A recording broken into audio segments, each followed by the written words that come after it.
Hooray! Oh, well, my camera is not very well adjusted there. Let me adjust my camera a little bit. Okay, no more quiet start to the stream, so I'm gonna make a cocktail. So, in keeping with All Things Channel, gotta get the chickens together.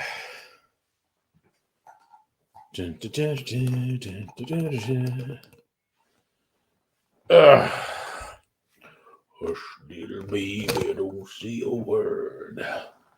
Gonna send you a mockingbird. Anyway.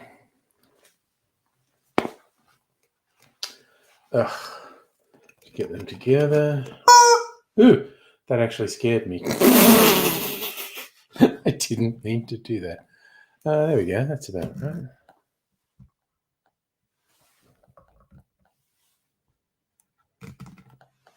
You know what? That's all fine. Chicken's in charge.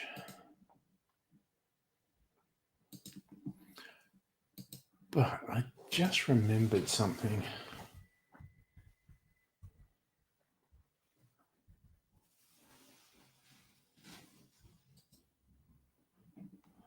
What's in this?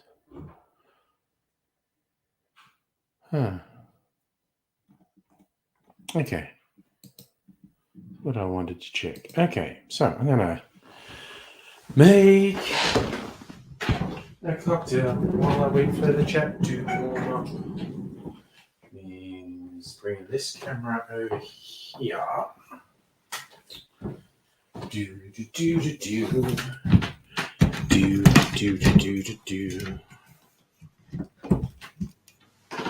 Okay, set up my GoPro. Get people to GoPro. Come on, calm down. What are we doing here, camera? What the fuck is going on? Okay. Weird bit of trouble I don't normally have there. But let's roll with it. Let me see. We, of course, this is a measuring glass. So this is a chicken cocktail. Put that there.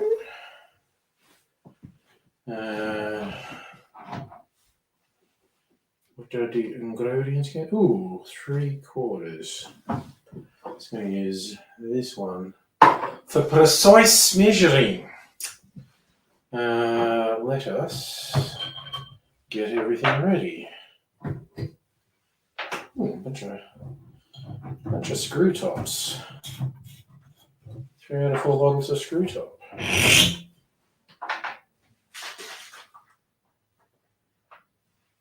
Right. Right. Then we want our light around here. Oops. I'll turn the camera off, that's okay. Let's do this.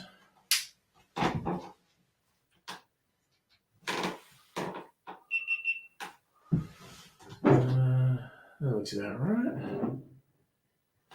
Right. Let's get it on. Oh, I should have poured the first one. Okay. It's all good in the hood. Okay.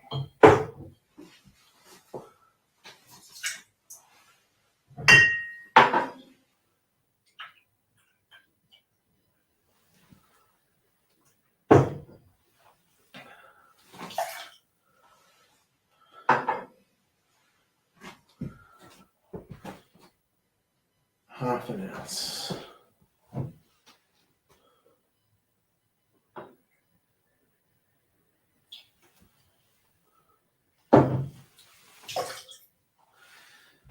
nothing else.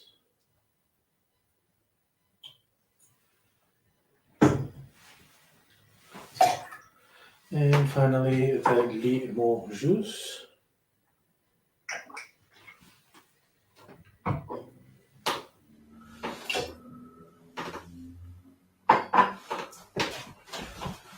Okay. Is that Hannah? Hello. Chickens have their own. Yes, actually, I could do that for Clarinet Day. Definitely. Right.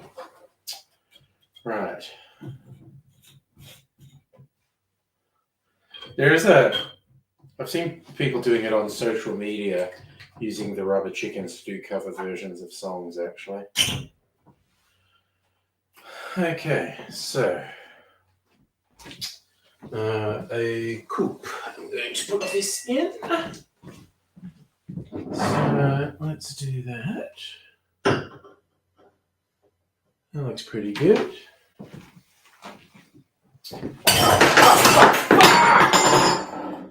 Oh, that's nearly a disaster. But nothing glass fell off, only metal things. So that was a plus. Freak out when I knock things over, I'm going to break something. But I didn't break anything. So that's a plus.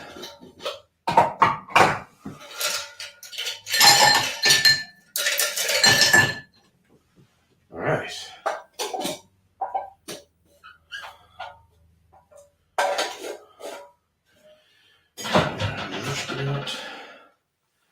Got this happening. This happening. Bang it in hard.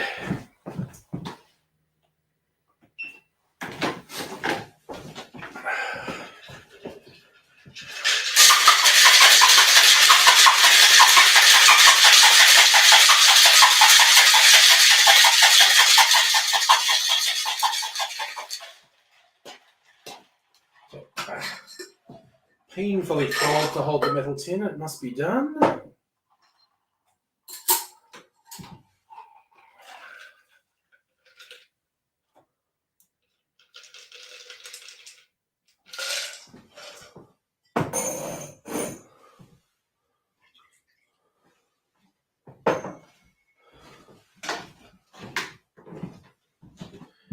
I think that needs a cherry on a skewer. See how quickly I can skewer a cherry. First go, but it fell off. What does that say?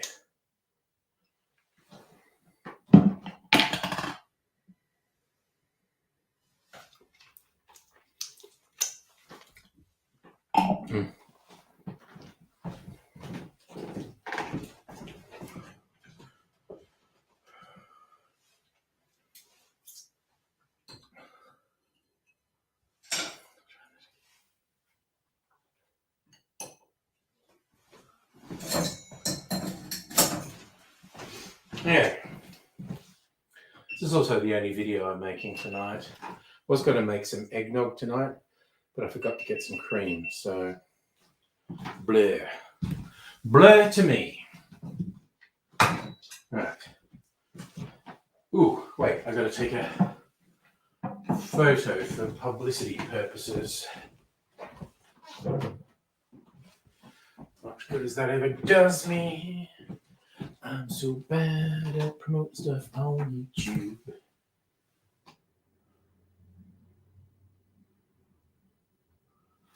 All right.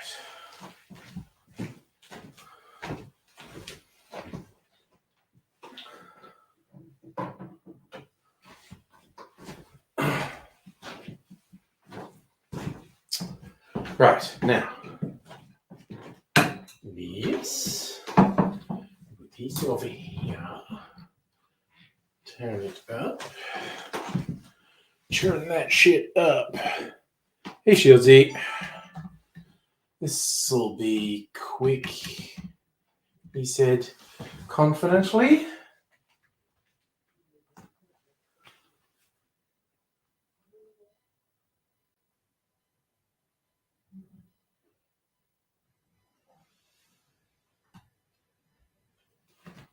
All right, that's ready. That's ready. This is ready. Off to the races.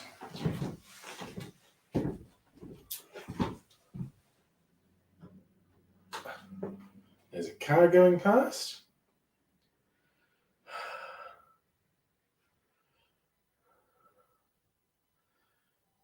G'day, cocktail lovers. This cocktail dates back to the 1970s, but don't let that put you off. I think it might be good. It's called Irresistible. Let's see if it is.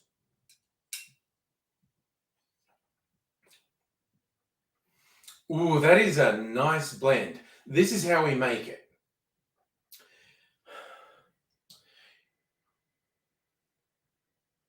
In a shaker, put 3/4 of an ounce, about 22.5 mils of white rum, and then 3/4 of an ounce or 22.5 mils of a lightly aged gold rum, then half an ounce or 15 mils of sweet vermouth, and half an ounce or 15 mils of Benedictine, and to round things out, just 1/4 of an ounce, around 7.5 mils of lemon juice. Add ice to the shaker, shake that good and hard for 10 to 15 seconds to chill and dilute the drink, and then strain it into a chilled coupe. And I thought a maraschino cherry on a skewer was a fitting. I was going to say bouquet. Garnish. Fuck, I forgot the word.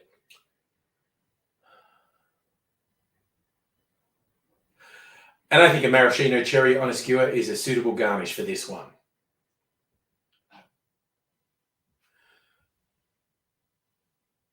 The lemon juice is interesting. I think it might even be better without it, but I don't mind this one at all. You might find it irresistible.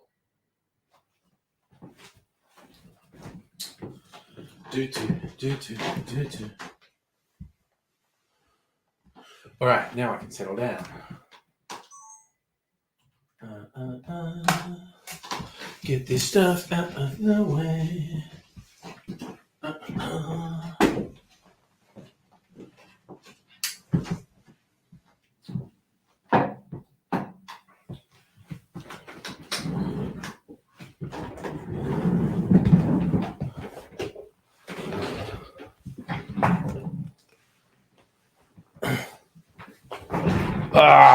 All right.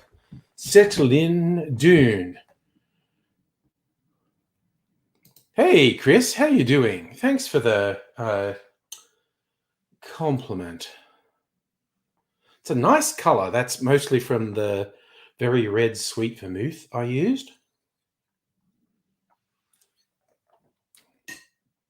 Yum-o.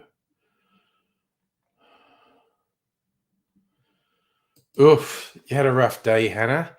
Out of 18 degree in air conditioning to 35 degrees in humidity. God damn. Shieldsy, I can't set up your air conditioning. Host your house. Oof. Dude, in your part of the world, that's brutal. I just realized I still have my banner up. Don't really need the banner there anymore. The chickens aren't in charge anymore. You know, they might come back to do a performance. You never know. Anything can happen. It's a wild and crazy world. Ooh! I don't know why I did that. Anyway, as I said, I was going to make eggnog tonight. I don't want the video on my channel till next week. I'm saying I was doing that. I'm going to do the 4 weeks of eggnog of the week, 4 weeks leading up to Christmas. So first one go live at the end of next week, and then one each week after that, including my aged eggnog, which by the time I drink it and make the video, it will have been aging for 3 months. Something that might weird people out a little bit. I have to make the final decision on which actual eggnogs I'm going to make. I think I've decided 2 out of the 3. Biscoff eggnog. Hannah, thank you. I will do that. I'll get some Biscoff. I think I'll get the actual biscuits rather than the spread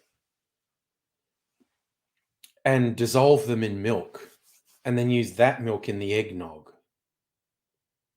In fact, I should make a note of it now so I don't forget. Use my little Trello board. But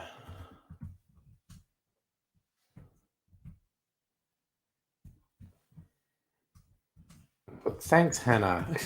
That's a reminder that you reminded me I should do it.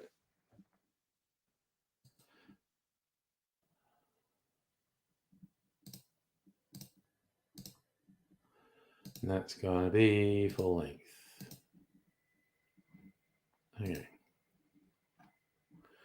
Okay, so that's going to be the other one, Biscoff. Okay, so the biscuits. All right, so I'll get a packet of the biscuits. Ooh, well, see, I can make a rim. I've got lots of stuff I could use to make. I've got this cake decorating chocolate, like you meant to write on the. I could use that to stick some Biscoff crumbs. We're done. I've got to make a note in the recipe now. Crushed Biscoff ring.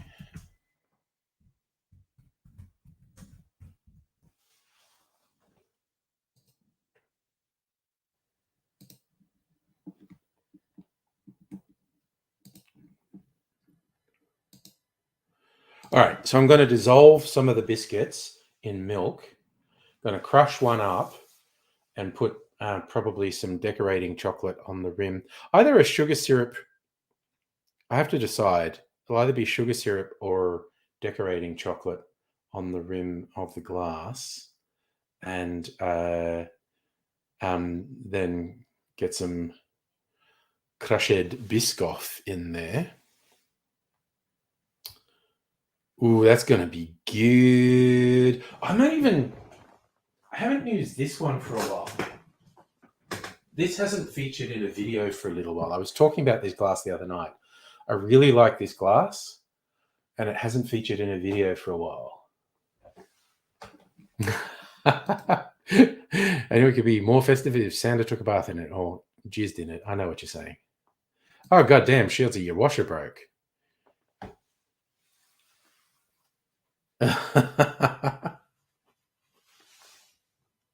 Oh, so your dad's motorhome has a washer. Okay. Oh, well.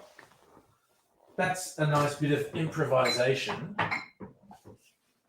Oof. All right. So I reckon I know all the things.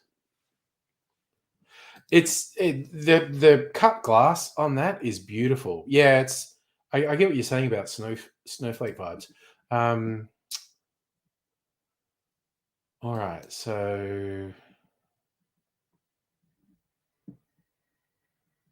I think it was liquor.com that had eggnog recipes I wanted.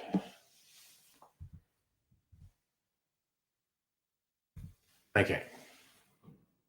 There you go. 11 eggnog recipes. I think there was 3 recipes. Here's their top 3. I think I was picking one of these. They're into spiced ones. The spice is right. Spiced eggnog and añejo, which is actually made with añejo tequila, which is quite unusual. All right, this is a Jeffrey Morgenthaler recipe, so it's probably going to be good. So what does he say? Eggs, sugar, brandy, spiced rum.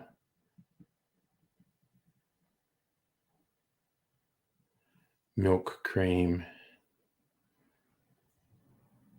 So brandy and spiced rum sounds like it. And I'll use my special spiced rum as well. Hannah, I will literally have to go and look at the recipe. I recorded a video making it. I don't off the top of my head remember what's in it. I think it's got some cooking spices in it, like stuff like cinnamon and nutmeg and whatnot, although I don't remember for sure. I think it's got at least 3 different types of booze in it, and eggs and cream and milk and sugar. So I think it's very close to the classic plain one. It's a surprise nog. I know I put some cinnamon sugar, the stuff you get on donuts, in our little cooking supplies. It was for topping cakes or biscuits or something.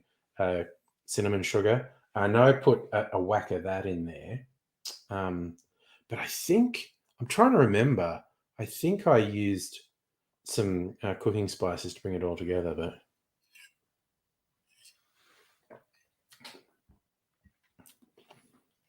that is actually not bad. I was worried about the lemon juice. So I have also worked out my mouse is like sticking to the desk here. I've clearly spilt a drink. I don't want to futz around and do it tonight, but I feel like I definitely need to wipe down this desk tomorrow. I wipe down the bar because it definitely gets sticky. Sometime during the next, I don't usually do it before I go to bed. I usually leave it and clean it the next day. Wipe down the bar. I've got to wipe down this desk. This desk, you can't see it, but it's actually quite cluttered. I mean, I can show it to you. That's quite easy. There's all this crap here, and this area here is quite sticky. And on this side is just all these bits of crap that I've got. It's a ring light. Ooh, that's so bright. So yeah, it's very cluttered here, and it needs to be cleaned. Don't recommend the eeny, meeny, miny, no nog you. Classic nog. Oh, yeah, that's a 17-year-old thing to do. But I think the prime boozes for eggnog are rum, whiskey, brandy. And there's nothing wrong with all three. I think I might have put all three. I think it might be rum and whiskey and brandy. We shall see.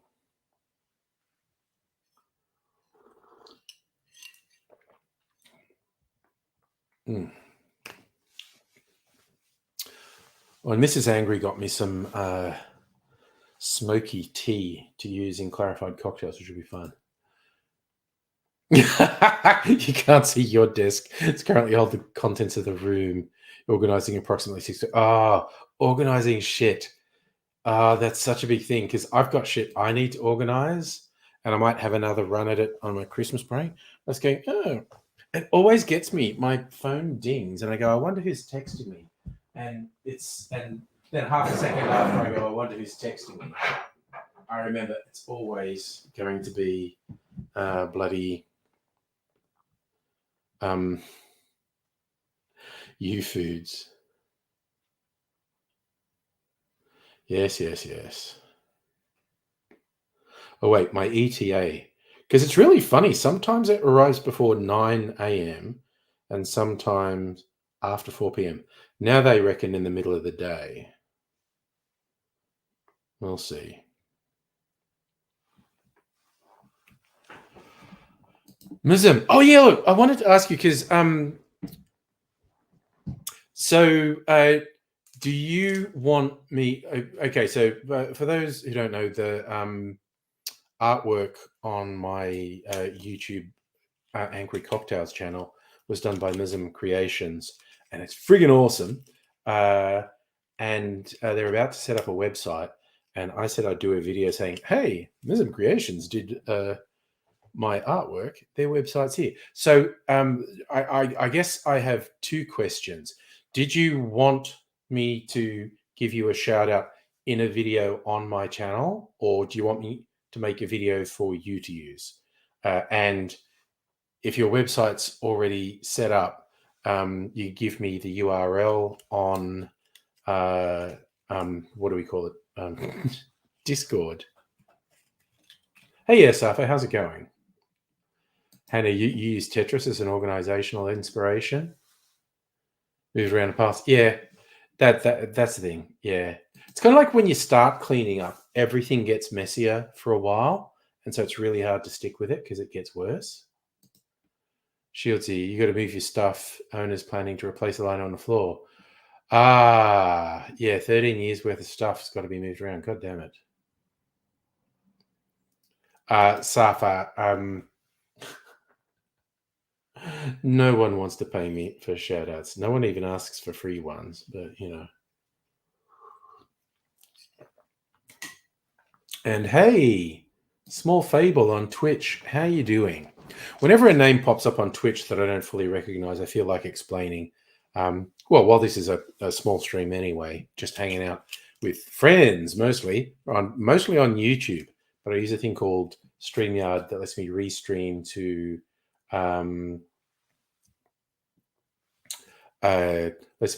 to Twitch and Facebook, where sometimes people watch me. So sorry, Ms. I'm still not sure. You need a video for feedback.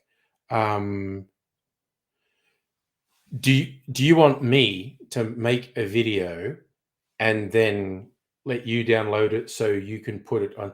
Okay, so it's for you. Excellent. I now I know it's for you. That's easy. I'll try and get it done this weekend.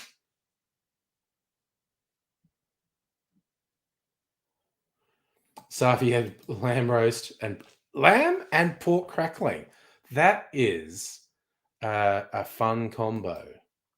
I had one of my U-Foods microwaved. It was yummy. It was a creamy chicken carbonara thingy. It was yum. Okay, so that yeah, okay. MismCreations.com, that makes sense. All right, I'll try and make that this weekend because I'm pretty much functional now. Mrs. Angry, still a bit congested, still sort of with the coughing and clearing her throat and whatnot. It was a running joke. Like she had this thing where she had to clear her throat and she's always, and I just laughed and said, you know, that makes me think I'm committing a terrible social faux pas and you're trying to attract my attention to stop doing it, and you don't want to say stop doing it, so you just go but she's literally just having to clear her throat. And for a fun variation today, when she was doing it, I was going, oh my god, is my boss right behind me just when I'm trash talking my boss? Because I like to make her laugh as well. So if you like pack carbonaras, I mean, I love making my own as well.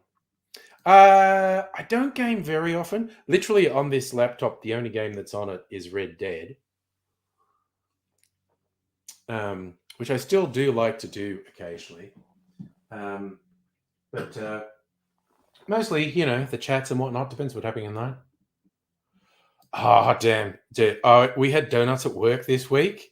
I was in the office on Monday and Tuesday, and we were having a lunch for the boss's birthday, my immediate manager's birthday.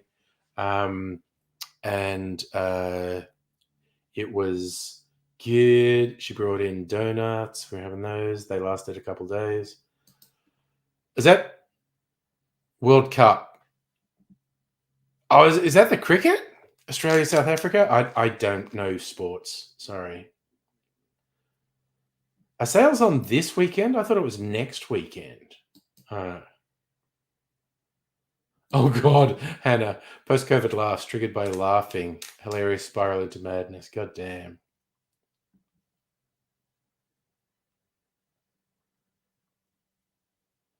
Ooh, Chris. U-Food's chicken carbonara is the best bad carbonara. It's not bad. I actually put a bit of extra cheese in it. I half microwave it, stir it, and then put a bit more cheese and microwave it some more. I'll suffer the donuts with those. They're not ring donuts. They're the filled ones. That is a chain that's in a lot of the malls, and there was a bunch of them and lots of flavors. It's wild. My biggest temptation is a bakery that's not far away. That's famed. Sebi's Scrolls, famed for having the best scrolls in Melbourne, and they just do two things: a cinnamon scroll with this really fluffy wet icing on it, and a cheesy mite scroll, and they're both fucking incredible. And it's honestly not very far away. So, like me with the working from home things, I kind of said don't do it more than once a month. Just go and get one. But I haven't done it for a while. Maybe I'll do it soon. Who knows? So, Hannah, you've got soft serve machine and slushy machine in the lunchroom, bribing you not to take Black Friday week off. Ha ha! Cunning. Yeah. I'll start for yes. I like churros. Churros are friggin' awesome. Fried dough with cinnamon sugar on them. What's not to like? And you usually get some sort of liquid chocolate to dip it in as well. Shit, you had COVID at the start of the year. Yeah, well, I had it a couple of weeks ago. Like everyone's going to get it over Christmas. It's the cases are spiking so sharply. I mean, I should have enough immunity from just getting it to not get it again. Christmas. Anyway, I'm not making any more videos, but I'm going to make myself another drink because, it's Thursday. And I have no appointments tomorrow, no meetings. I got plenty of shit to work on, but yeah. Safa, yeah, I think the tip is 6 months for a booster. Or, if you get COVID, wait 6 months to get a booster. So, right. I'll just trip over the power cord here. Now, I am just going to make this in the glass. I'm not going to get too fussy. But I had an idea. We were talking all these Christmassy things with eggnog. I have this Christmas brandy from last year that fucking kicks ass. I just have to find it. Here it is. I think I'm going to do a split, not just this. Probably something light, actually. Ooh, lark slanche instead of sugar syrup. Actually, no, I know what I'm doing. I know how I'm making this. Right. So it's going to be Christmas brandy from the Bass and Flinders Distillery, and I swear I'm keeping an eye on their website. I bought 2 bottles. Beautiful pattern on the bottom of this bottle. I bought 2 bottles last Christmas. Gonna buy another 2 this Christmas. So, okay. Christmas brandy. Now, Lark Slanche, which is a honey whiskey liqueur. We will do half an ounce. Shazam, y'all. Almost out of this. I should maybe get some more of this because it's really yummy. And my special sugar syrup, we'll do about 1/4 of an ounce of.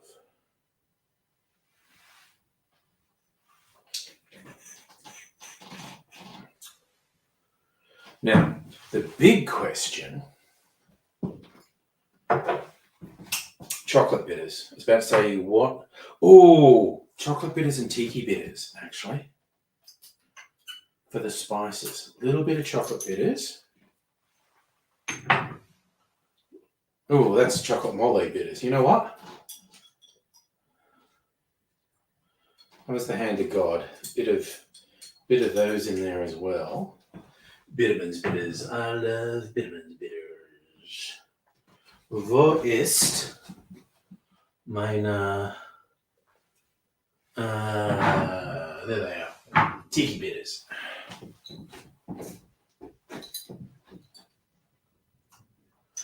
All right.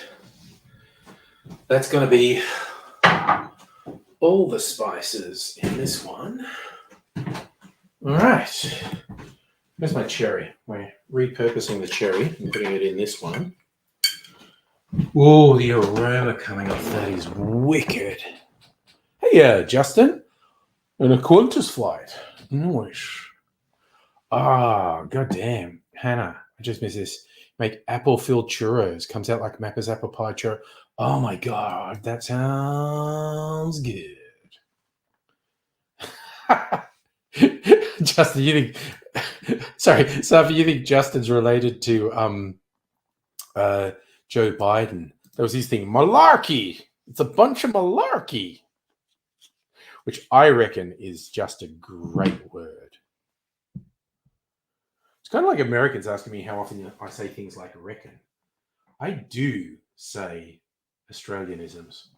It's like I don't say fair income a lot. I have been known to say it though.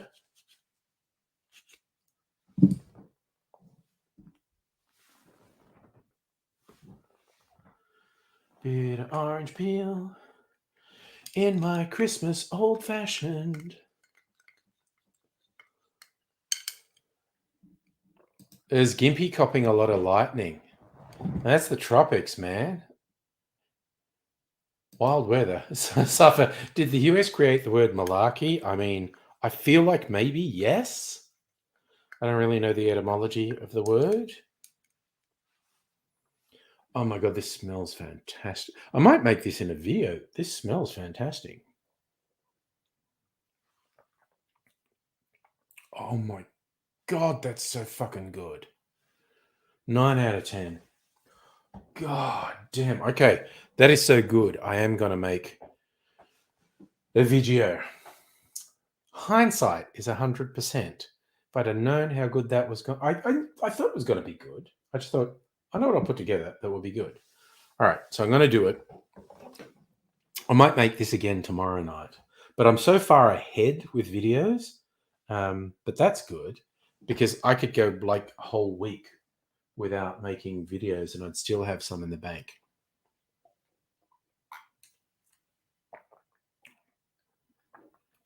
Oh fuck, that is really good though. Yes. That is what I say when I drop something. Fucking shit. So Justin, you've been delayed. Ah, yes, of course you God, you're trying to make your connection. I hope they get you to it. I'm trying to think, is there other Australianisms besides just swearing that I say? I do that typical Australianism again. Oh yeah, no, yeah, and trying to explain to foreigners, okay, yeah, no means no, no, yeah means yes, yeah, no, yeah, could mean either. No, yeah, nah, that's no. And it's still my favorite thing to try and explain the weirdness of Australian language. Um, so when they're like, "Do you really call people cunts?" Yeah, you know, if you're real angry at someone, you'll say that, but you'll also say it to your friends as well. Um, for real, a conversation will go if there's a few friends together, say in the pub, and then someone's sort of coming up to them who they don't really like, but it's not an absolute enemy, but they think is a prick. Um, as that person approaches the table, someone will nudge the bloke next to him and go, "Ah, here's your mate."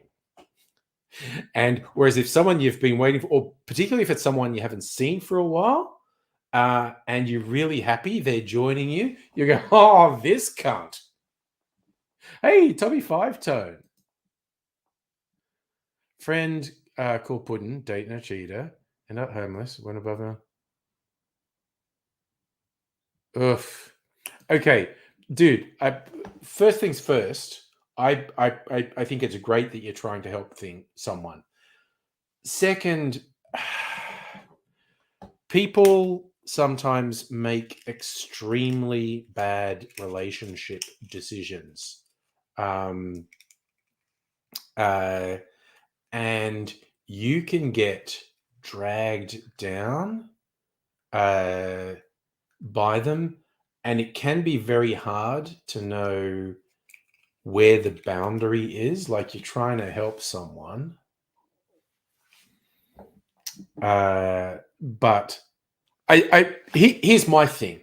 I think you need to be honest with yourself and look at yourself and say, is this hurting me? And sometimes you have to make tough calls. Oh, Hannah, old mate. That's yeah, because old mate is context sensitive. I mean, you know,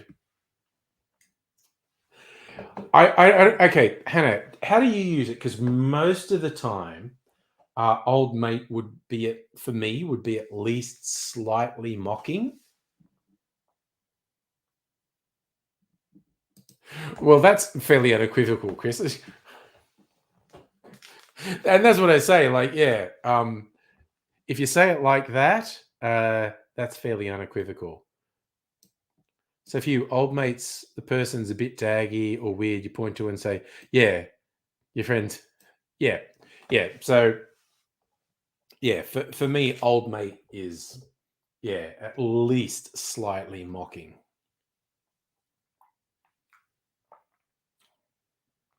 Mm. And I swear to God, language. So, and I mean, like we're laughing, about Australianisms and whatnot, but everywhere in the world has it.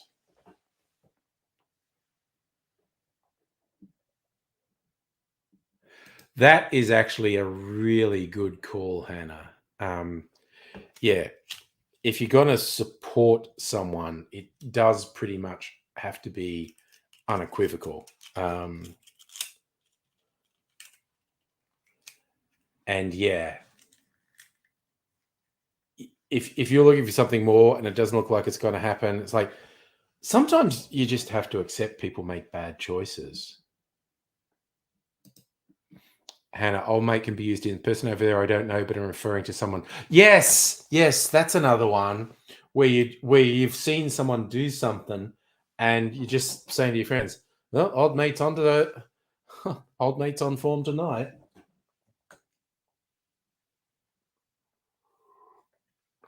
Language is a rich and diverse thing, and very context sensitive. Oh dear. It's always kind of funny on various social issues when you get someone who's trying to manically argue, this absolutely means this, it can't mean anything else. And you go, like, no, no. Um, uh, it's, it's like language changes constantly, meaning changes constantly, but words are also context sensitive. And yes, a lot of Aussie linguistics, swearing and gibberish. Is Pat old mate? No, no. Oh, actually, no. Pat's not old mate, but I remember we used to come up with another fellow, Rob.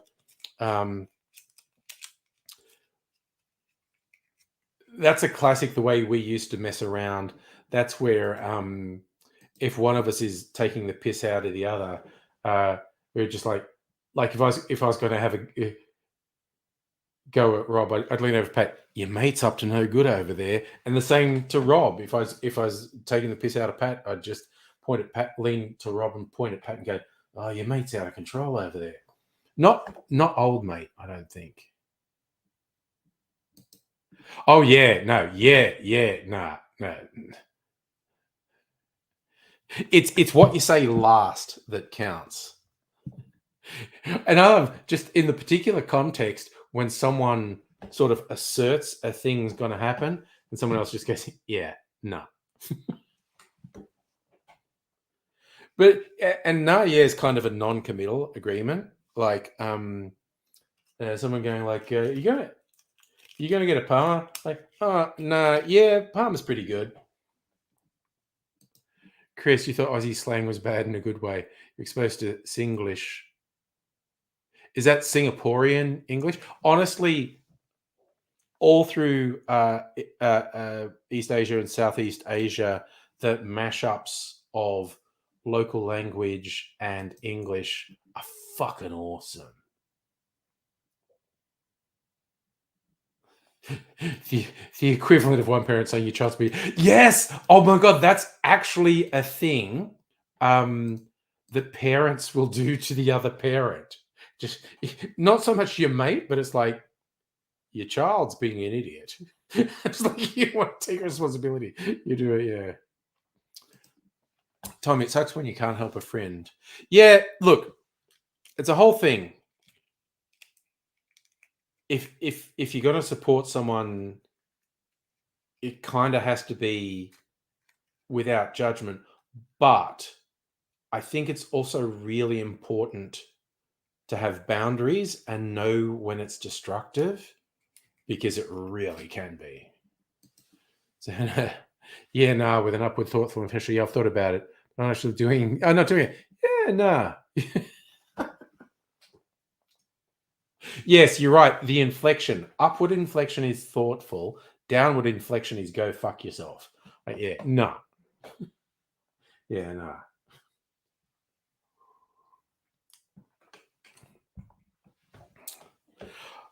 Again, a really funny bit with language is Blind Boy Boat Club from the Rubber Bandits. He's on his podcast, the Blind Boy Podcast. He's done a couple of things where he thinks some of the idiosyncrasies of Hiberno English, which is how the Irish speak English, was to deliberately confound the English colonizers. And like they will say questions as statements or statements as questions, and it can really weird people out. And he said he really upset an American who was visiting once when he was younger,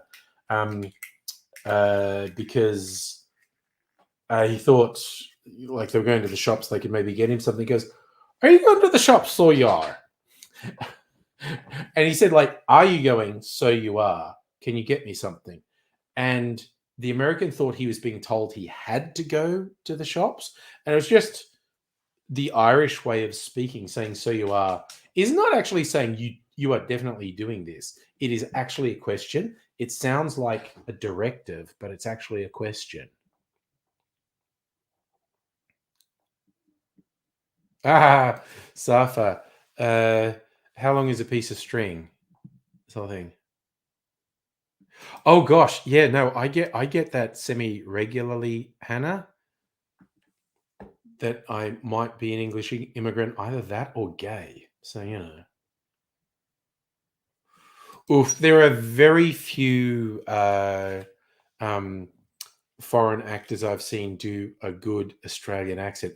Mind you, I think the best I have ever heard is Dev Patel in a film called Lion, um, which is based on the autobiography of uh, an Indian guy who was adopted by an Australian family when he was a kid, and he, as an adult, is trying to find where he came from because he doesn't know. And Dev Dev Patel is English of Indian. I think his parents are Indian, um, and he's very good with accents. And he does probably the best Australian accent I've ever heard. Hey, Tommy. Thank you. I love you too. Oh, yeah. No, there are a whole spectrum of people who fucking dislike me because I'm direct, but people who like me because I'm direct. And that's the other thing, calling someone an asshole. It's all about it's context sensitive and it's tone and inflection. Uh, you know, just the laughing you asshole. And to someone you asshole. Same two words, completely different meaning. That's damn, Hannah. Damn. Bam. Are you foreign? No, I'm just educated. I love that, Chris. Okay. Oh, Marco Robbie does a good Aussie accent, and then you got there. And in fact, Benedict Cumberbatch is not bad. There's a movie where he plays Julian Assange, and his Australian accent's not bad. But with definitely for me, the best Australian accent done by a foreigner was Dev Patel in Lion. Because not for a second did I think anything other than he's an Aussie. I mean, I recognized him and I know he's not, but I genuinely think his accent was flawless. Charlie Hunnam did a good. I don't think I've seen Shantaram, but as soon as you said Charlie Hunnam, I was fucking reminded of Pacific Rim, which I love. Giant robots fighting giant monsters. What's not to love? But the two Australians, I think one's South African and one's English, I think, and their accents are fucking terrible. And I could not comprehend why those roles weren't played by Australians. Like, you can't throw a stick in Hollywood without hitting an Australian. Why the fuck did they not cast Australians? It's wild. Hannah, difference between being direct and being arrogant. Yes, definitely. Definitely. Safa, you have a very interesting mixed accent. You broadly sound Aussie, but I think it's that very interesting mix of a country Australian accent and someone whose parents are from outside Australia. So your parents very much influence what your accent is. So yeah, I'd have trouble pegging your accent as anything apart from Australian, but it's a very, very idiosyncratic one because you're the child of migrants. Even though you yourself are a migrant, I could easily believe you were born here and just your parents have influenced your accent. My God, that old fashioned was so good. I am definitely making it again. Call it a Christmas old fashioned. Because it fucking rocks. Oh yeah, oof. And TikTok, it's Shieldsy. Oof. Yeah. But if they're doing it just deliberately as a joke and whatnot, I can get into it. Like there was some with the Zoomers discovering that Australian show about the mermaids, and that was pretty funny. Chris, the height of insult, international friends. Oof. Oh wow. Well, I think Aussie and New Zealand are closer, but New Zealand has its very distinct idiosyncrasies. South African's totally different. Hannah, people think your accent's off because your dad's Irish. Dad doesn't sound Irish. Your dad sounds like an immigrant kid of an Irishman. Oh well, there are some real crossovers with Irish and American accents. You're nah. Yeah, they got obsessed with how, and it's how it sounds, but it's legit how it sounds to them. How Australians say no. And I guess I was deliberately not saying nah. But Kath and Kim, that's a Kath and Kim accent. Nah.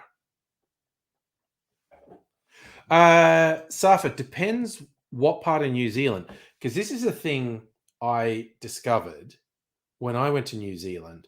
New Zealand has, for such a small, well, two islands, and I was just on the South Island, it has extremely distinct local accents that are really noticeably different. And some of them sound like they've been very influenced by upper class English, and some of them are so hard to decipher. Shaggy Dave, hello. Dude, I'm such a fan of an old fashioned. And in case you missed it, this one. Okay, I used a Christmas brandy, which is from a local distillery that just put all these like Christmas pud flavors into a brandy. A little bit of whiskey liqueur from Tasmania called Sláinte, which is like Drambuie, but it's made with Tasmanian whiskey rather than Scotch. And then my own homemade spiced apple brown sugar syrup, and then some chocolate bitters and some tiki bitters, just to get all those sort of cooking, pudding, Christmas spice flavors in there.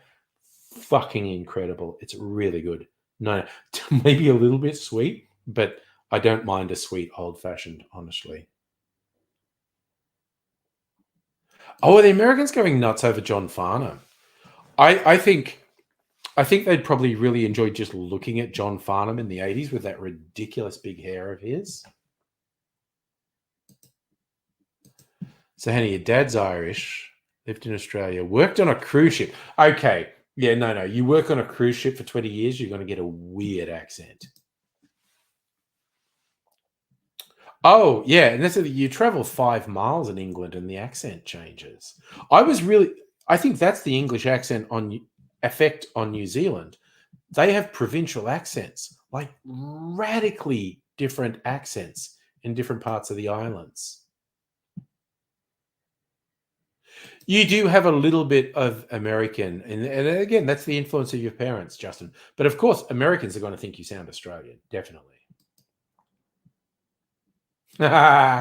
Tommy, never get tried in the US. Look, seriously, this is the thing I always say on my cocktail channel. I'm always showing off stuff from local distillers, but everywhere in the world has boutique distillers. There's probably people doing really interesting things, but you can also improvise a lot of this stuff.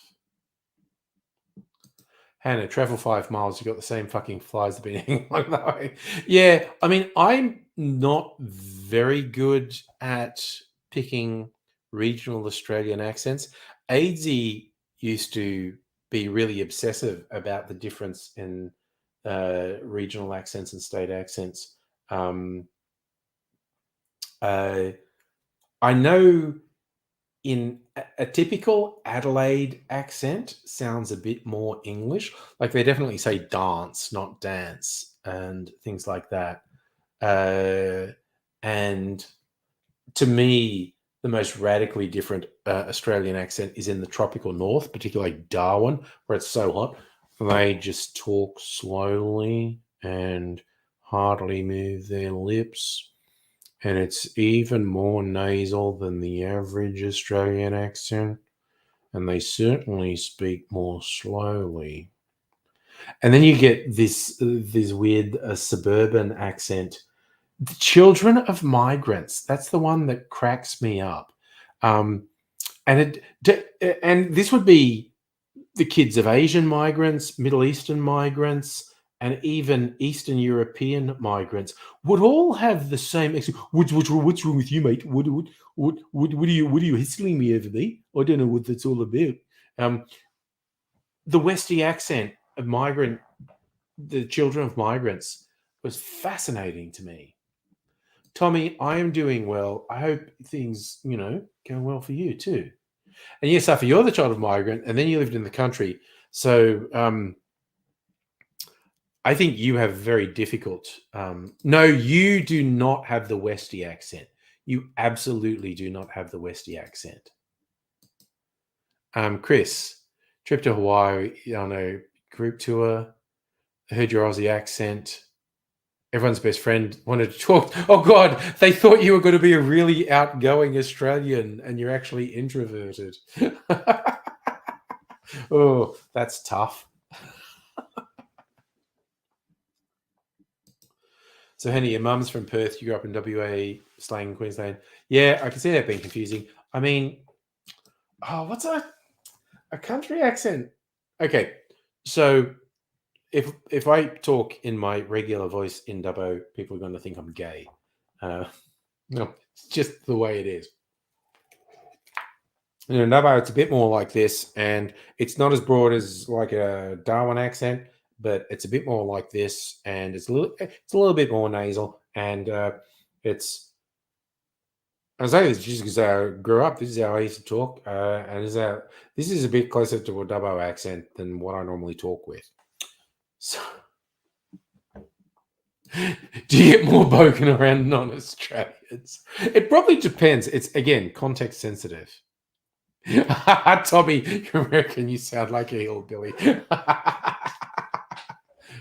Dude, I love the Southern and the Western accents in the US. But that's the whole thing. All right. What are we? 9 o'clock. You know what? I got a little bit of a clarified cocktail left. So I'm gonna do it.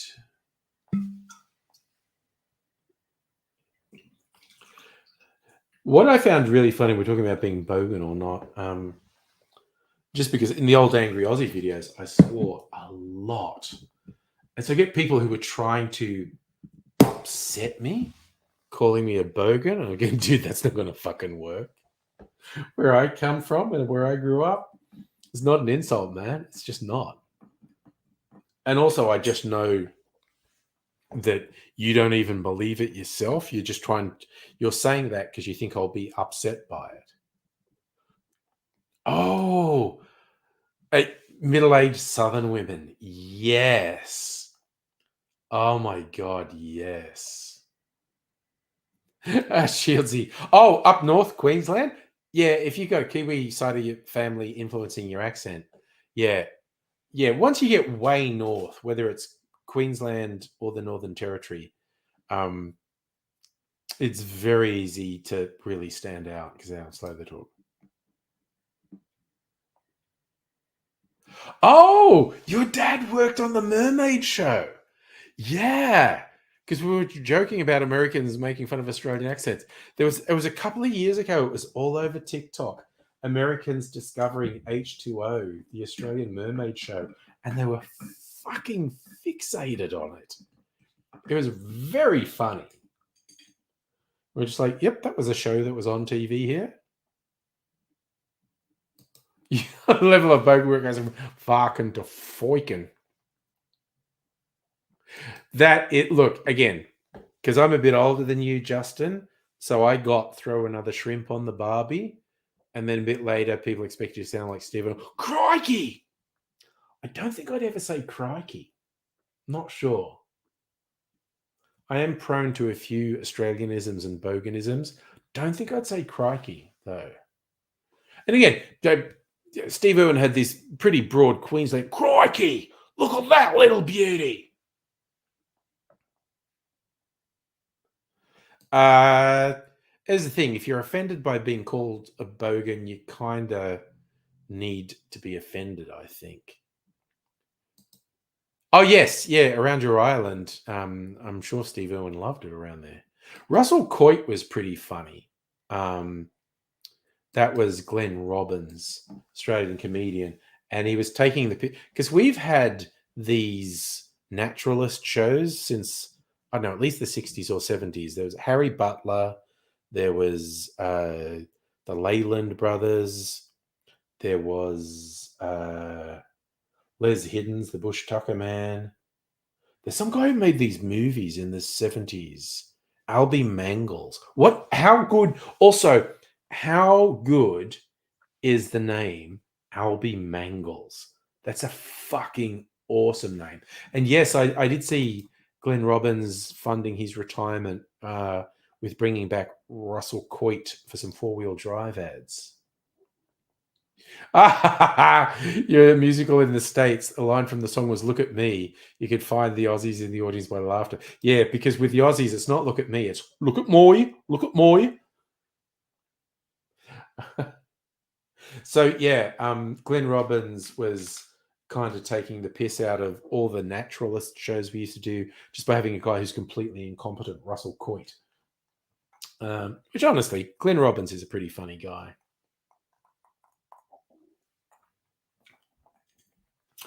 Look, I got my fucking non-alcohol drink and I filled it with ice and I didn't bring any soda water in here.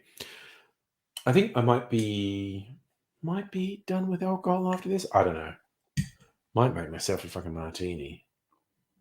Albie used to go on boats. Maybe he had a chopper as well. And he would have some bikini model go on the trips with him. And Albie would always be doing shit on boats with a bikini model. Noog, how you going, my brother? We talking heads and slogans. Oh yes, not happy Jan. What kind of marriage are we? Not Happy Jen is fucking hilarious because it belongs to the past because it's about the yellow pages, which is not a thing anymore. But I think it still kind of exists, but it used to be ubiquitous and necessary, and now it's meaningless. Oh yeah, no, Justin, Steve Irwin definitely had a Queensland accent. No, but we're flipped upside down. The further north you go in Australia, the more the accents you could equate to southern accents in the States. And the further south you go in Australia, the more likely to be accents from the north of the US.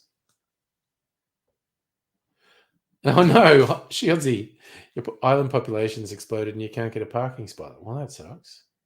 You were looking at Dave the Hog Lover. Oh God, that took me a little second to go. You're talking about Dave Cameron, the old Dick in the Pig's Mouth guy. It's again, it's surreal that A, he was given a seat in the House of Lords, and B, he's a government minister now. Very strange. Hannah, Aussie sense of humor is very hard to explain. Again, I've never understood if having a Harold Holt Memorial swimming pool was a joke or not. Trying to explain it to Americans, it's like, well, it's like having a JFK Memorial shooting range. It's basically that.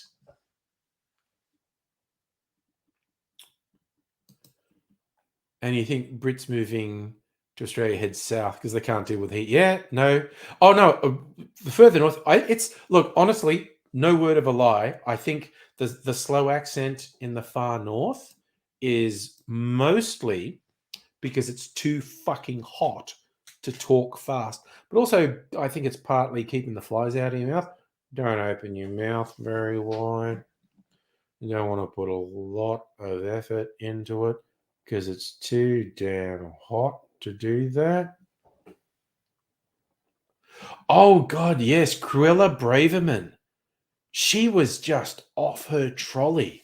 Just the children of migrants just trying to feed hate for migrants. It was fucking wild. Hmm. Here's the funny thing, Justin. I don't think I have ever drunk alcohol on a plane. Ever. I think if I do an international flight again, I might ask for whiskey or brandy or something, but I might take my own little fluid thing, make my own old fashioned mix at home, mix some sugar syrup and bitters, and then just say, you give me a whiskey on ice or even a rum or a brandy on ice, and then just add the old fashioned mix and stir, and away we go. Oh, did you miss that, Safa? He's the foreign minister now, and he's not in. Uh, oh God, what do they call? God, the equivalent of the House of Reps. He's in. He was given peerage. He's got a permanent seat in the House of Lords, and someone in Lords is not usually a minister. Hanny, you say planes are the only place where day drinking isn't a problem. Uh, I've done. I honestly, I'm joking because I do very rarely day drink because it's too fucking stressful. Tommy, I am not a wine guy. Um, like not at all. I do not like wine. Now, in the cocktail world, I do have some fortified wines, and I do have some vermouths, which are aromatized wines. But I don't, as a rule, drink them straight. Although I do like port. But no, I'm the one thing I definitely cannot recommend for you is wines. So if you're doing champagne, I don't really like champagne. I'm probably going to do sparkling cider again, but not an old one. I don't want the ham cider coming back. Heiny, that's okay, dude. You can lurk, dude. Well, I've been to uni. I was a non-drinker when I was at uni, if you can believe it. Oh, I think that was a day drinking reference. Yeah. Oh, holy fucking shit. The campus where I went was so fueled by drugs and alcohol, and I did not do either at all when I was there. So when I acted wacky, people assumed I was drunk or high. I was like, no, that's actually just me.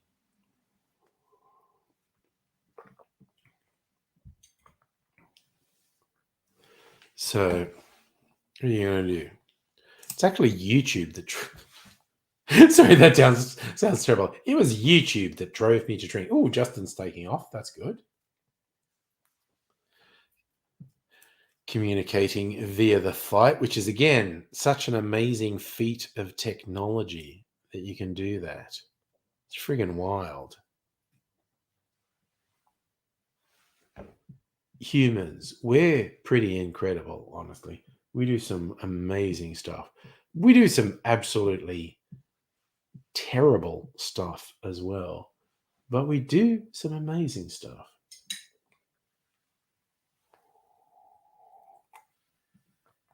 Uh, oh, that sounds good, because I think soju would go really well with Yakult, actually. I like both, and I think they would go really well together. There is an Asian grocer near me that actually has an alcohol section, and they all have these wacky mixed things. They have yogurt. I think some of them are yogurt and soju, and some are yogurt and sake, and milk and soju, milk and sake. And they also have one that they say is ice cream flavored, and it really tasted like melted ice cream, but it was with alcohol. So it's like, cool. And I tried them, and they were yummy, but they were quite expensive because they'd been imported from Japan. It's like I could just make that. But yeah. Oh man, there's a place I go sometimes with um, Dr. Abigail. It's not far from where she lives, an Asian food place, and they will make you a jug of a soju cocktail. I think they basically just get soju and fruit juice and put it together. It's pretty fucking yummy though. Um, Chris, you concur? Soju and Yakult on ice is amazing. I kind of feel like I should do it. I don't have either soju or Yakult in the house. I could get both. Um, oh man, there is a really good bottle shop. It's a couple of suburbs away in Carnegie, but they have incredible hard to get stuff, and they have just this whole spectrum of Asian alcoholic sodas, not just soju, and not just just a lot. Really good spirit selection, some really hard to get stuff, and they also have some really good non-alcoholic um, like cordials and mixes, just incredibly wild flavors. They have a bunch of wine too, which is probably good. I don't know wine and beer. I don't drink beer, but they're all the stuff I know is good. So you had an alcoholic version of Subak Hwache, watermelon punch soju. Oh yeah, soju just goes so well with fruit juice. Um, They're saying the jugs at this place that also does nice food. It's a pretty good night. Get some really nice food and get a jug of a soju cocktail. Pretty yummy. But yeah, I haven't been to this Carnegie Cellars for a little while. But they have some really good and hard to get stuff. And I think it's basically whatever you're into: beer, wine, spirits, mixers, and even non alcoholic syrups and sodas. They have really hard things here. Japanese wine drink. I think you're talking about sake, but there are a few other Japanese liqueurs and whatnot. The plum one's called umeshu. Japanese whiskey is very popular. Sake is just sake, and some are designed to be had warm, and some are designed to be had cold. So subak hwache is usually made. Oh, you actually hollow out a watermelon and put the fruit and a Sprite type soda. Sweetened condensed milk. I have such a fucking weakness for sweetened condensed milk. One of the eggnogs I'm going to make actually doesn't have egg in it, but it's kind of like eggnog adjacent. It's a Mexican one, and it has condensed milk and cream of coconut. But I have sweetened condensed coconut cream. I'm going to use that in it, and I think it's going to be fucking awesome. Safa, I'm not a sake person. I have a bottle of sake. A coworker gave me literally a year ago when she went on maternity leave. We were giving her a going away party, and she gave us a gift. It's a bottle of sake, which I still haven't opened. She's back at work, so I've had this bottle of sake for a year without opening it. I should open it and try it. I could do it now. Should I do it now? Should I go get the bottle of sake and see if I like it? I should do that, shouldn't I? Yeah, Tommy, I think you're probably on the money there. An acquired taste. And yet, Safa, I also tend to want sweets after a savoury dinner. Handing it in there, makgeolli, great Korean alcohol, sparkling rice wine, different flavors, chestnuts. Oof.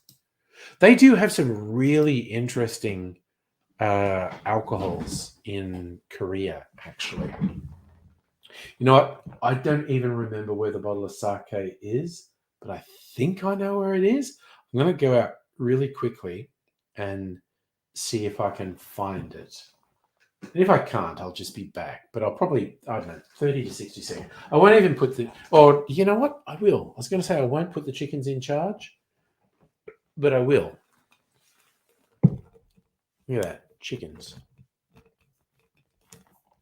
Not sure if they even all have a voice.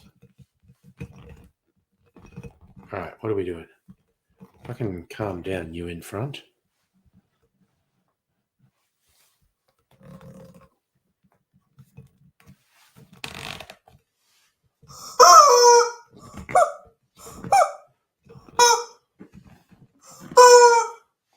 They got different voices. Makgoli is the pronunciation. Okay. Gonna leave the chickens in charge while I very briefly go and see if I can find my sake. Might be long.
Okay, I did not find the sake, which leads me to believe maybe it's in here. I thought it'd be somewhere out in the kitchen. Maybe it's in it. Maybe it's in the mysterious cupboard of mystery. Is it in the bottom shelf of weird sundry spirits and liqueurs? Nope, I don't think it's there. It might be in the mysterious cupboard of mystery. Ow, fuck. Might be in the mysterious cupboard of mystery. I hit myself in the face with the camera. It's here. God damn it. I left the room looking for it. And it was in here all along. Okay.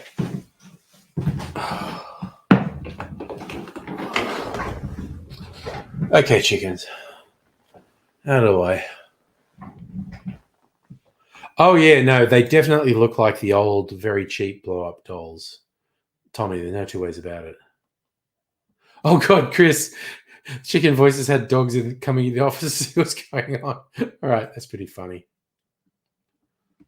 All right, so, sake. Look at this. It's just very authentic. There's no English on it. There's a little English sticker on here.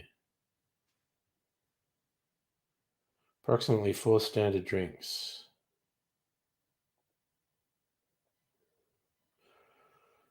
Rice and malted rice. Only ingredients in this are rice.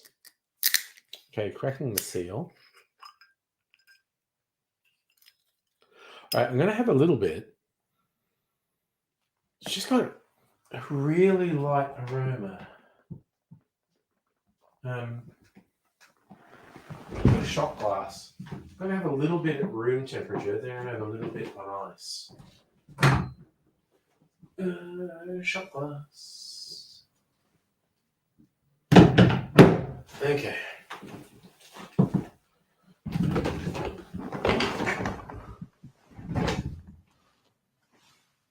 I have never bothered to name the chickens, no. Also, Suffer, I love it. I was calling it the mysterious cupboard of mystery. You're calling it the sex cupboard. The sex hats are in there. So, Tommy, you're a fan of hot sake? Yeah, okay. Well, I don't have any way of warming this one up. Okay, I'm going to have a little taste, just at room temperature,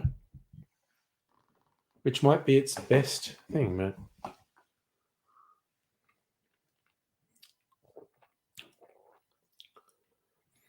Ooh, it's got a little umami. For me, there's no alcohol burn on this. And it's just got a little savory flavor on it.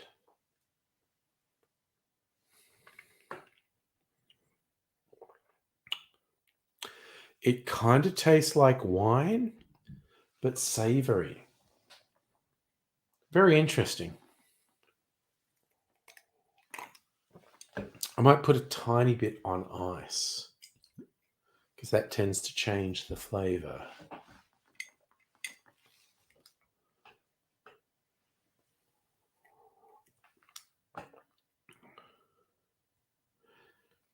Yeah, I think this one might be designed to have warm.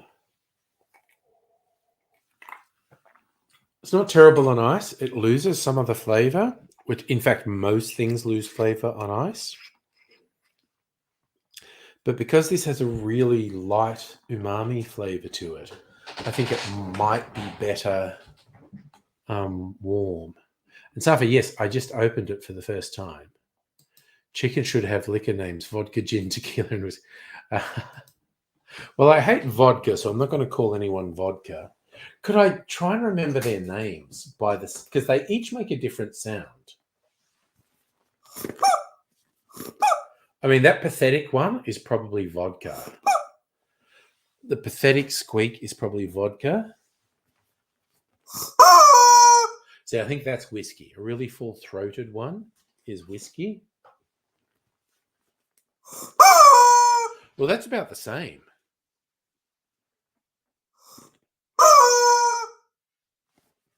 Stereo. They're about the same.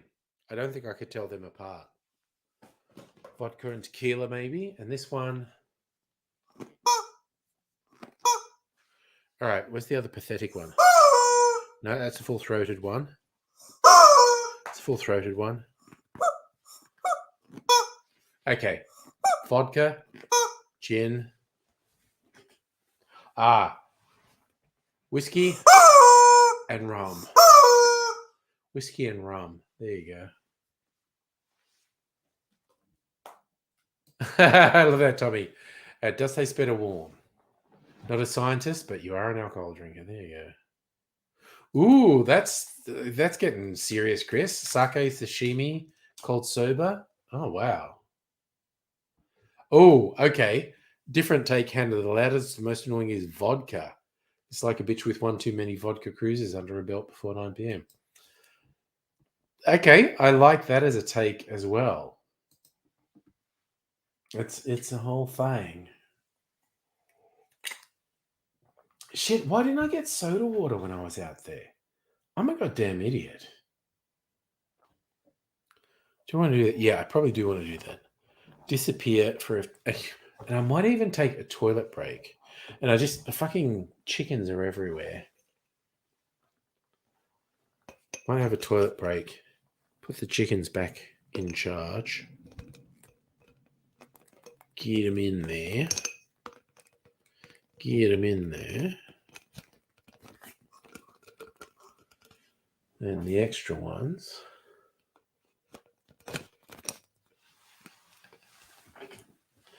Incidentally, for anyone who's on the Discord, should check out the picture Megaleech posted from Japan with a mini squeaky chicken. So if you want to put I can put the background music on while I go out. What are we doing? Acoustic cinematic? I don't know, that sounds interesting. I'm going to have a toilet break and get a soda water.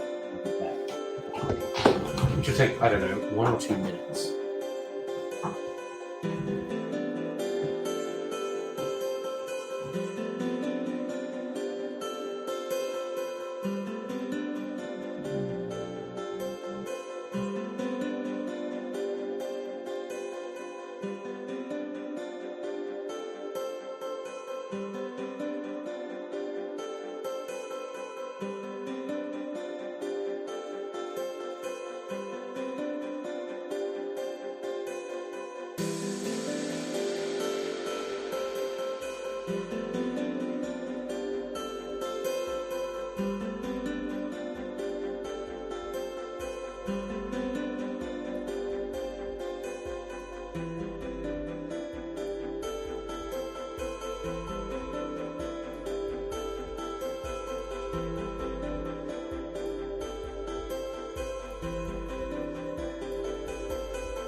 All right.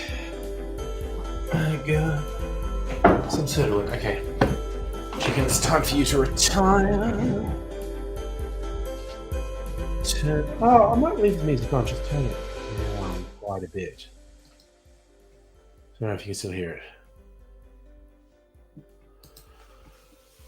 And Makagoli rice wine fermented in a particular vessel, slightly sweet. Yeah, it's interesting the way a drink is fermented or distilled, and the device used to ferment or distill it can have quite an influence on the taste. To like quite a weird degree. I'm not sure if I turn the music down too much. I don't know if you can hear it at all. I might have turned it down too much. Just to have some soda water to distract myself from the idea of drinking more alcohol for the rest of the stream. Because it's only Thursday night, it's not a Friday night. So maybe try and be a little bit reasonable.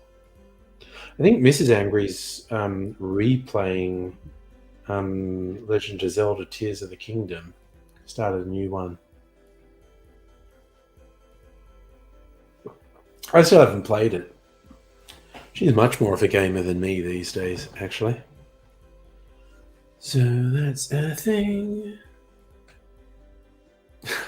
No wonder why your homemade aged possum roadkill whiskey tasted putrid. Well, seriously, you just need the right distillation.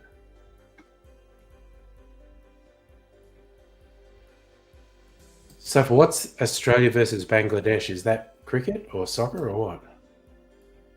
Oh yes, and I did see the thing about Game of the Year. I didn't see what won it. I did see someone gloating that the Harry Potter game didn't get anything. So it's like, well, I hope you had fun making your trans friends feel like shit. for a game that everyone agrees is not very good.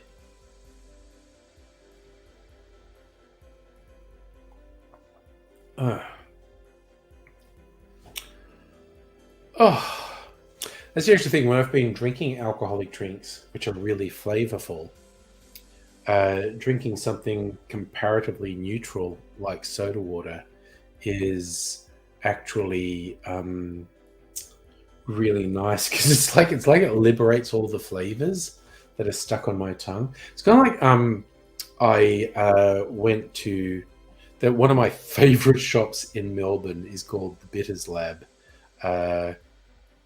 They have hundreds of different sorts of bitters. This is like most people, when they think of bitters, they think of this Angostura bitters, and it's great.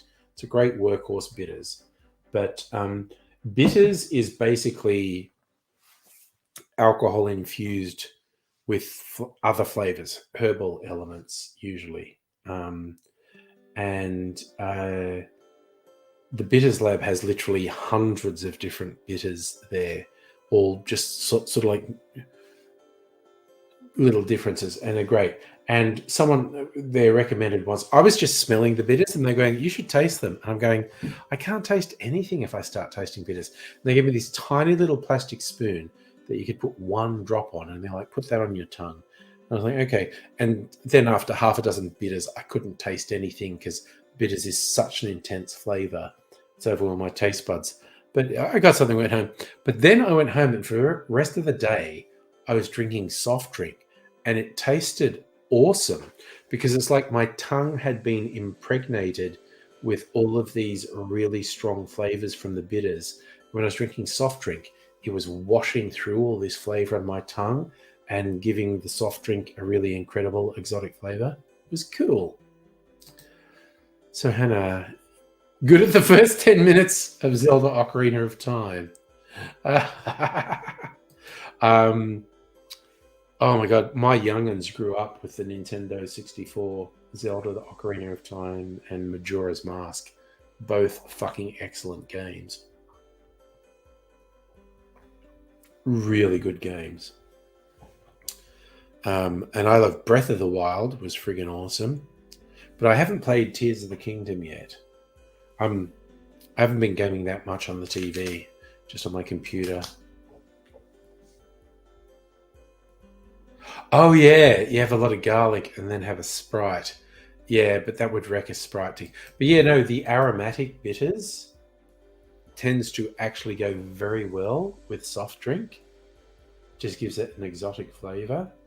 And yeah, so after trying, I don't know, a dozen different aromatic bitters and completely blowing out my taste buds, drinking soft drink for the rest of the day was an incredible experience because it was just washing through all this really strong flavors that seemed to be impregnated on my tongue. But yeah, legit, Bitters Lab, one of my favorite shops in Melbourne. There's the bitters, which are incredible, and I have...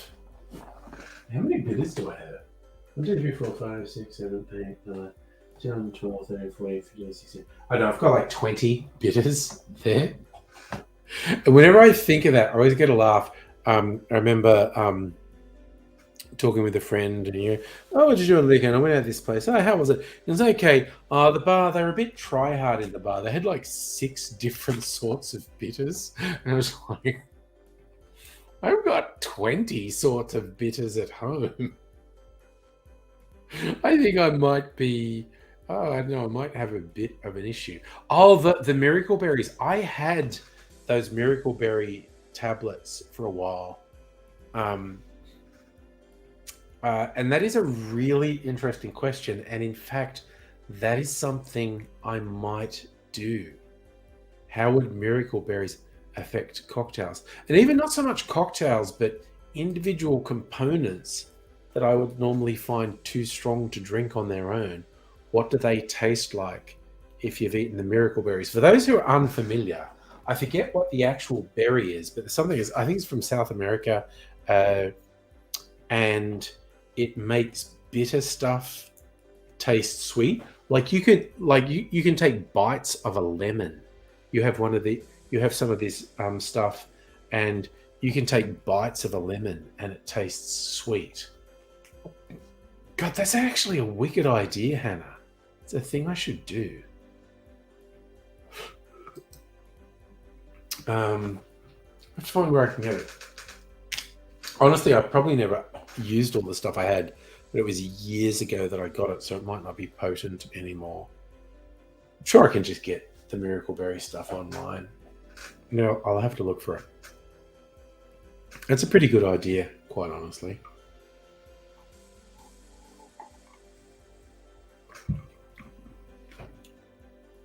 I definitely want to do that because I've got some bitter. In fact, even just the bitters. If I have a Miracle Berry and then just have a couple drops of bitters, what would that taste like? Yeah, a lemon drop martini with Miracle Berries. That probably just tastes so sweet. So I think I'd want to try some really bitter things with it. God, that's a friggin' awesome idea. Now I can go online and find out where I could, because I forget where I got it last time because it was such a long time ago. So I need to look up where to get Miracle Berries again.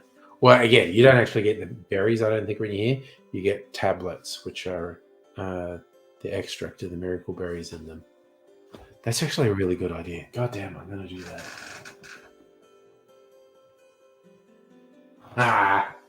Oh, yeah, okay, that would be a bit of fun. Need to do it with and without to compare. Yeah, but that's what I think. I could probably do it with, like, as I said, with extreme stuff, with the bitters, with a bitter aperitivo. But yeah, even just, man, I really want to do this. What would whiskey taste like when you've had the Miracle Berry stuff?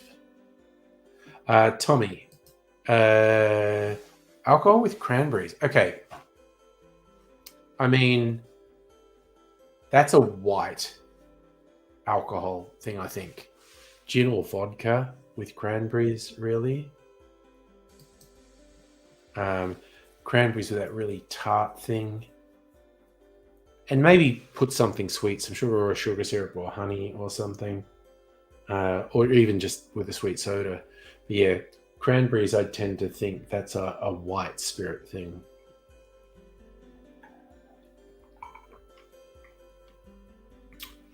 Now I got songs from the Irish band, the Cranberries, stuck in my head. Do you have to make it linger? Ah, dear. And poor Dolores O'Riordan, who died too young. That was sad. Oh God, I just saw a thing in the media today about Shane MacGowan, lead singer of the Pogues, who I love, but dude abused alcohol so much he should have been dead 30 years ago. He's not. But now apparently he's got a fucking brain infection. He's in a hospital. It's like, God damn. And he was famous like back in the 80s and early 90s for all his crooked teeth and all rotten. And they eventually rotted away to stumps. And then he got dentures and they were beautiful and big. And I remember seeing an interview with him one stage and thinking, how are you still so together after those decades of alcohol abuse? And then I saw one a couple of years ago, and I don't know exactly what it was, but he was definitely coming across as someone who'd had either a stroke or had an acquired brain injury from years of alcohol abuse. And then I just saw some articles today. His wife had apparently made a public statement. He had some sort of brain infection that got him in hospital, which is sad because I fucking love that guy. No, get a grain whiskey from India mixed with cranberry. Nice. Oh, whiskey's really big in India at the moment. Some Indian whiskies have been winning global awards. I've never had an Indian whiskey, but of course, just from the colonization, India has a whiskey culture from the English colonization. But yeah, Indian whiskies are on the rise internationally. Oh gosh, Hannah's got an hypothetical purge question. You work in Big W. Had a customer approach staff. Oh no. No, no, no, no, no, no, no, no, no. I despise people who harass service staff. What item from the store would you choose to point out what a massive fuckface he is? Okay, I'm trying to think something I could find in Big W. Because honestly, sticking his head in a blender fucking occurs to me. I mean, I'm angry on every level. I'm angry about sexual harassment. I'm angry about abusing service staff. What a fucking piece of garbage. Have you got a good garden and homewares thing? Fucking going with a hedge trimmer. Oh, God. Hannah, having the arrests? Oh, no. Well, on the one level, I'm glad you had arrests. I'm horrified that it happened. But getting them arrested, oh my God. People who think they can physically and verbally harass and abuse service staff, nothing but contempt for them. I get so angry at people who look down on people whose job it is to help them, whether that's in retail, like your BW, or, someone working McDonald's, someone thinking they're big and tough and important because they're harassing staff in a McDonald's. Fuck you. Fuck you. I'm just, or taxi drivers, people who abuse and assault taxi drivers, just like, fuck you. And this is not me saying everyone who works in service is wonderful. I'm just saying from experience, it's a tough job, and belittling, abusing, and harassing people in service roles is friggin' disgusting.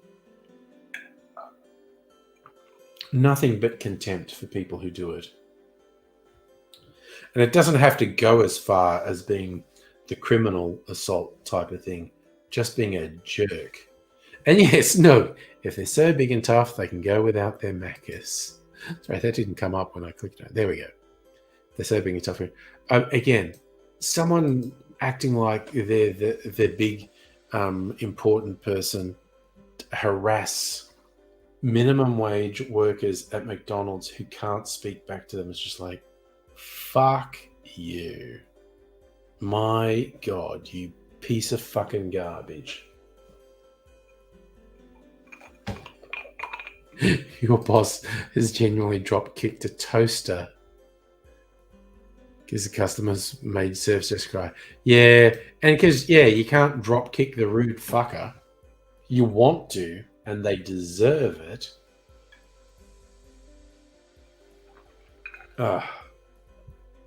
Yeah, again, it's frustrating, and it's usually just people who are unhappy with their lives, people who don't feel valued in themselves, try to compensate by declaring someone lesser than them. It's like I work in offices. If anyone is like disrespectful to the cleaners, I get so fucking angry at them. It's just like, as far as I'm concerned, they're more important than you, okay? My day goes on if you are never fucking here. But if we didn't have the cleaners doing basic maintenance of this place, it'd all go to hell. I think we'd possibly be better off without you, though. It's just fucking shit. Oh, God. And they say, I'm hoping you can help me, which means make everything about me. Oh, it's so tough because, I sometimes take the piss out of spam callers who call me on the phone, but I usually can't do it for very long because it's just like, I don't know what their situation is, to what degree they're being exploited and all this, but like, so even that, when they're indulging in just horrible behavior, I'll have a bit of a go at them, but I can't really do it. Oh, Jesus. So, Hannah, you floored a few customers. Can't you do it this time? My livelihood's more important than you saving 10%. So for that sort of thing, 40 Celsius at night is unfortunately probably going to be a real thing this summer. We've had some warm days. Most of the country has so far avoided really hot days, but probably by Christmas, January, February is probably going to be a nightmare. December, January, February is probably going to be a nightmare. High temperatures and bushfires. So Hannah, get shit people. Banned a customer, went to tow, got glasses through the frontal. Again, and look, again, I feel like these people have some genuine problems in their own life. This is not an excuse, but it's on some level, I have nothing but contempt for them, but on some level, I'm like, God, I can't even conceive of how shit your life would have to be to behave like this. And I do believe that's why they behave like that, because their life sucks. Their life is absolute shit. That's not an excuse. That doesn't justify it at all. But I do occasionally think like, oh my God, I'm so glad I'm not you, you fucking loser. Because your life has degenerated into such a pile of shit that you're desperately trying to get meaning by harassing people who are literally just trying to help you. So I don't know. People make choices. And yeah, Tommy, that's it. That's what I basically think it is. When someone is trying to abuse and treat service staff like garbage, it's because that's how they feel, and they want someone else to feel as bad as they feel. Yeah, it's a simple thing. Trying to feel better about themselves by harming people. And even people who are strong and powerful and influential, who belittle and abuse people, and they go, I'm not pathetic, I'm rich. I go, this is like, yeah, but you're hollow and dead inside, and your life has no meaning. And you're trying to give yourself meaning and feel somehow better about yourself by fucking up someone else's life. Happy people don't do that. Happy people do not go out of their way to fuck up someone else's life. Happy, fulfilled people don't do that. Which again, not an excuse, does not excuse their behavior. I think in many cases it explains their behavior, that they're just terrible, sad, pathetic, broken people, and this cruelty to someone else is this desperate attempt to give their life meaning. Worked in a hospital. Doctors were nice. Oh! That's interesting. Nurses were good with patients, but not other staff. Okay, like I had an ex who was a nurse, and she was, not just saying that because she was my girlfriend, but she was the best sort of nurse. She was a patient advocate. She would defend patients and whatnot. But sometimes you think like doctors have a like God complex. Yeah, I don't know. It's complicated. People are complicated. And yes, Tommy, I do agree that happy and fulfilled people do tend to put more effort into helping others. I personally feel very lucky in my life. I feel very happy in my life. So I try not to be a dick to other people. Which is partly why I stopped doing the angry, shouty videos, because COVID was so intense and so destabilizing and so fucked up. I thought, god damn. It's just like, ugh. I think possibly what we want at the moment is less angry shouting and maybe a bit more camaraderie and support. Suffer, you just doing global temperature stuff. Minus 33 Celsius in Greenland. Fun fact, Greenland, all ice. Iceland, green. It's just one of those weird vagaries of human behavior and nomenclature. Oh, yeah, but that was the whole thing, Tommy. COVID just sucked so much. I just thought, I just want to try and be a sort of positive and supportive element as much as I can. So few-handed doctors were respectful and polite. Nurses were sling money. Oof.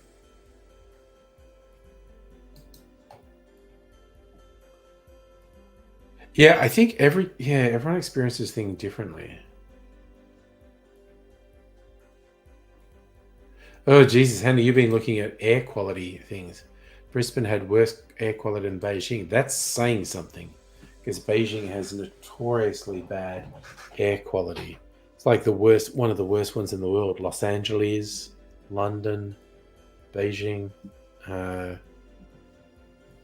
and I think there's a couple of Indian cities that have notoriously bad air quality as well. Gosh darn. Yeah, so for maybe New Delhi, I think is actually probably a cut, because there are some fairly major industrial centers. Oh, well, so the real thing, Delhi stopped cars because the air quality was getting that bad. Hot damn. That's pretty intense. Well, that was what Beijing was doing during the Olympics, because the air pollution was so bad, they were trying to look better for the foreigners. And so they were banning vehicles from the city. Pretty full on. Mrs. Angry's been rewatching The Crown, and I was half watching because I was doing stuff on the computer. It's the episode where the deadly smog descended on London. It was just a combination of the various poisons coming out of the power plants and factories and the wind direction. London was shrouded in a choking fog, and it wasn't fog, it was smog, it was pollution, it was poison. And London was shrouded in this choking poisonous smog for 4 or 5 days, and it was just killing people. It probably directly killed some tens of thousands of people, and it probably shortened the life of hundreds of thousands of people who ended up dying from complications from lung disorders. And that was in the mid 20th century. And it did lead to, I think, the Clean Air Act in the UK, but it was just an acknowledgement that you can't burn mountains of coal around major urban centres because it'll kill you. But yeah, even, Melbourne's air looks fine 99% of the time, but there's definitely enough pollutants in the air to be shortening the life of everyone who lives here. But we're humans and we do dumb shit. What are we going to do? Yes, no, globally, we need so much more public transport, so much less private transport, but the lobbyists for private transport are far more powerful than the lobbyists for public transport. That's just the way that it goes. I think, will I put anything else on this story? Mrs. Angry. Yeah, excuse. What's this?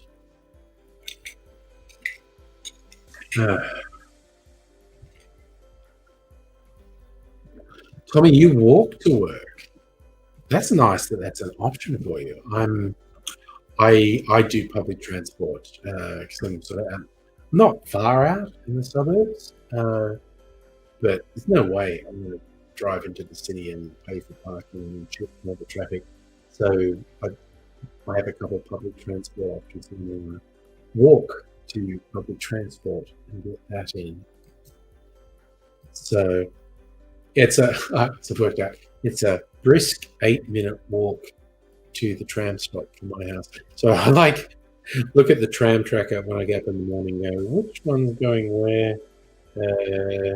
And if it's somewhere between 8 and 10 minutes till the tram arrives, I go, okay, go now, and walk really briskly, like power walk, because I can get to the tram stop in 8 minutes if I power walk.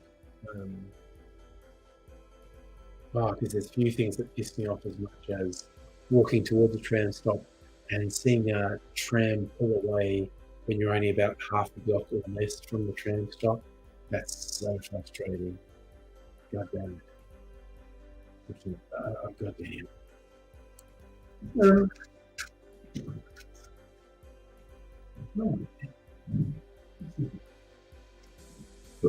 I have not tasted just Benedictine.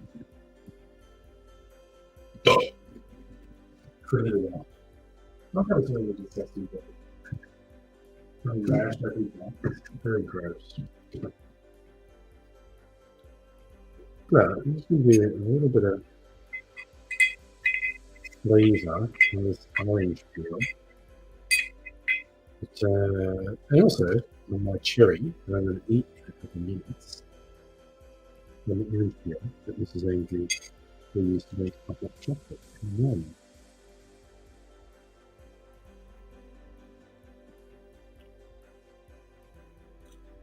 Man, that's pretty yummy. I've not just drunk Benedictine, and it's like very honey-ish with a herbal. And man, it's actually really nice. Damn, I could probably just have a little. I'd probably just enjoy giving back with a little snifter of Benedictine. God, it's very rich.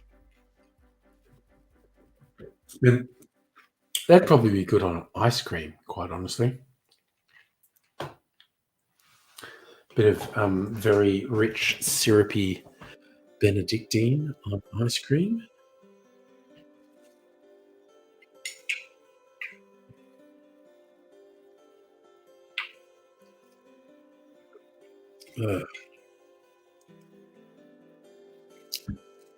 There's also what's in my barrels. This one's cool.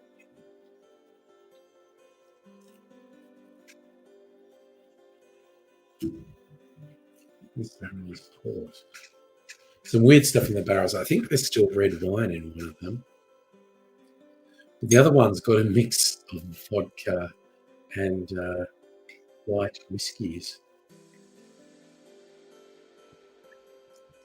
which I'll probably eventually use. What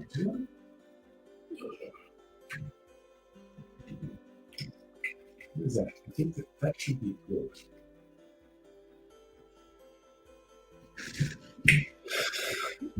Extra barrel aging my port there.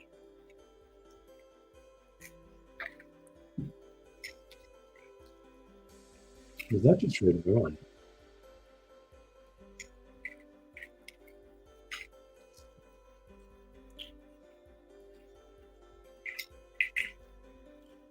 I think it's port.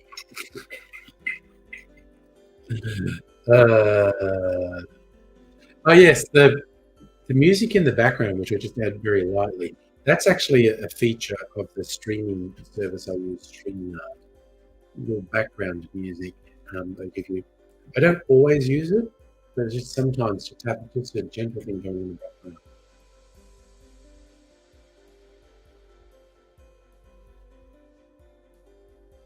So,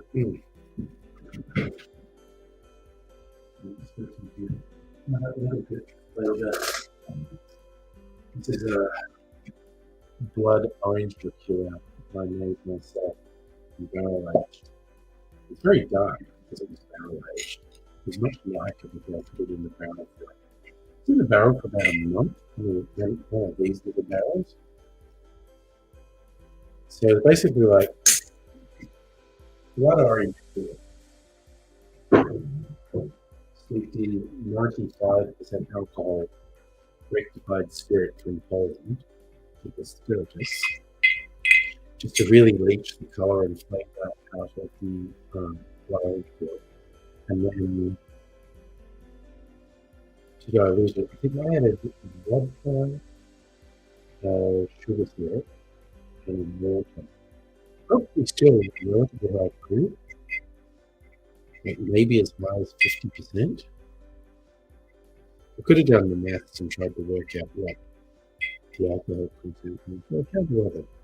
Oh, that song was Dan Aykroyd. I have two of these accounts, and I basically bought it specifically for the accounting. What was it?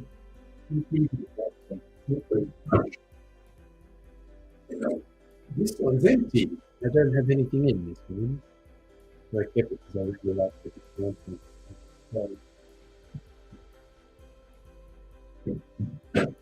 Left two of them now, so I need to even one just ahead.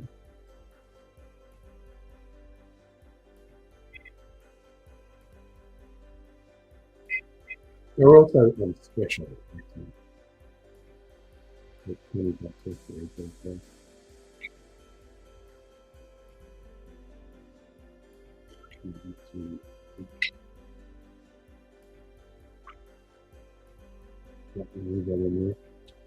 Flavor mixes and rolls the chocolate. Right, you know what? That's 10 o'clock. And I feel like I've had a good night. Really enjoyed chatting with everyone. Tommy, I'm really glad that you are happy to be here. I feel like I've had a good night. Great chat tonight. Lots of fun stuff. Everyone getting involved. I'm not going to go late tonight. We'll save it up and probably get a good solid amount of sweet tea and we'll do a party and stream. Right, so I do content show, which I think has amalgamated quite a bit of flavor. So tomorrow night, I will be having some eggnog. Might be the Biscoff eggnog. And we'll work out. I'm going to do an eggnog and I'm going to make that same old fashioned with the Christmas brandy because it fucking kicked ass. It was amazing. So eat the cherry. That's so fucking yummy. Yum. So good. So good. There are not many cherries left in here. Well, maybe. I mean, there might be as many as a dozen, actually. A lot of cherry. So a dozen cherries could hide feather. God, I've got to remember to wipe this fucking thing down here. Yeah. If anyone's on my socials, message me sometime during the day, say, did you wipe down your desk? But that's on the Discord or one of the other social media. But, right, we're done. Eat the extremely yummy cherry. Going to go sleepy birds now. So you all take care. We'll see you what party night turns in tomorrow night. It's always a surprise. Who the fuck knows what's going to happen? But I am going sleepy birds now. So I hope you